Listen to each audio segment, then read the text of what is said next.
بسم اللہ الرحمن الرحیم۔ السلام علیکم۔ جب رسول اللہ صلی اللہ علیہ وسلم نے مکہ مکرمہ میں عام تبلیغ شروع کی تو کفار مکہ انہیں روکنے کے لیے متحد ہو کر میدان عمل میں آ گئے۔ جب ان کے تمام حربے ناکام ہو گئے تو یہ دل شکستہ ہو کر رسول اللہ صلی اللہ علیہ وسلم کے چچا حضرت ابو طالب کے پاس آئے اور درخواست کی، اے ابو طالب، آپ کے بھتیجے نے ہمارے خلاف الزامات کی مہم جاری کر رکھی ہے۔ ہمارے معبودوں کی مذمت کرنا، ہمارے دین میں طرح طرح کے عیب نکالنا، ہمارے عقل مندوں کو بیوقوف کہنا اور ہمارے بزرگوں کو گمراہ کہنا محمد صلی اللہ علیہ وسلم کا روزانہ کا معمول بن چکا ہے۔ ان کی ایسی تقریریں سن سن کر ہمارا کلیجہ شک ہو چکا ہے۔ اب ہم آپ کے پاس آئے ہیں کہ انہیں سمجھائیے کہ ہمارے بزرگوں کی مخالفت سے باز آ جائیں یا پھر ہمیں ان کے معاملہ میں آزاد کر دیجیے۔ ابو طالب نے قوم کی باتیں پورے تحمل سے سن کر حسن تدبیر سے ان کو رخصت کر دیا۔ رسول اللہ صلی اللہ علیہ وسلم کی تبلیغی سرگرمیاں سدا جاری رہنے والی تھیں۔ وہ رہی آپ صلی اللہ علیہ وسلم لوگوں کو دعوت الہی دیتے رہے۔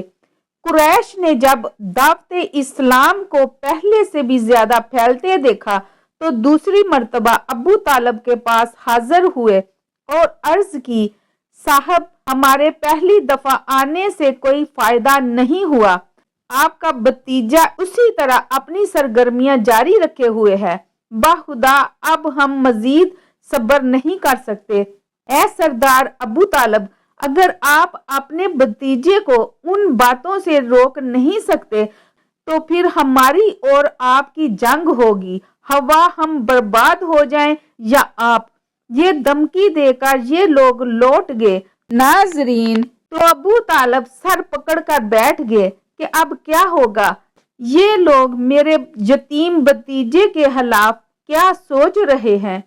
قریش کا یہ وفد جب لوٹا تو ابو طالب نے رسول اللہ صلی اللہ علیہ وسلم کو بلا کر قریش کی ساری گفتگو سے آگاہ کیا اور پھر کہا، اے بھتیجے، بہت نازک وقت سر پر آ گیا ہے۔ خدا را مجھ پر اور اپنی جان پر رحم کرو۔ مجھ پر ایسا بوجھ نہ ڈالو جسے میں برداشت نہ کر سکوں۔ جب ابو طالب اپنی بات کہہ چکے تو رسول اللہ صلی اللہ علیہ وسلم نے فرمایا، چچا جان، میں اللہ بزرگ و برتر کی قسم کھا کر کہتا ہوں کہ اگر یہ لوگ میرے دائیں ہاتھ پر سورج اور بائیں ہاتھ پر چاند بھی رکھ دیں اور شرط یہ ہو کہ میں توحید کا پرچار کرنا ترک کر دوں تو مجھ سے ایسا ہرگز نہ ہوگا، یہاں تک کہ اللہ تعالیٰ خود اسے غلبہ عطا کرے یا میں مر جاؤں۔ راوی کا بیان ہے کہ اس کے بعد رسول اکرم صلی اللہ علیہ وسلم کی آنکھوں میں آنسو بھر آئے اور رحمت للعالمین صلی اللہ علیہ وسلم چچا کے پاس سے اٹھ کھڑے ہوئے۔ نبی صلی اللہ علیہ وسلم کی آنکھوں میں آنسوؤں کا آنا اور آپ صلی اللہ علیہ وسلم کا یوں اٹھ کھڑے ہونا ابو طالب کے لیے بہت بڑا غم کا باعث بن گیا۔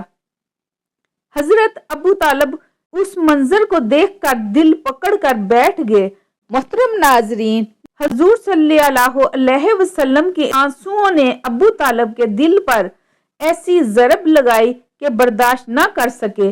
انہوں نے فوراً آواز دی، بیٹا ادھر آؤ۔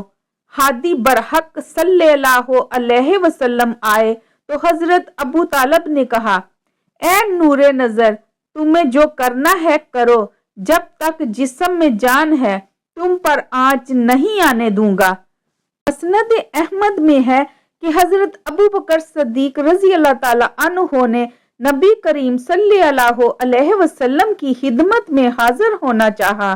لوگ آپ صلی اللہ علیہ وسلم کے دروازے پر بیٹھے ہوئے تھے اور آپ صلی اللہ علیہ وسلم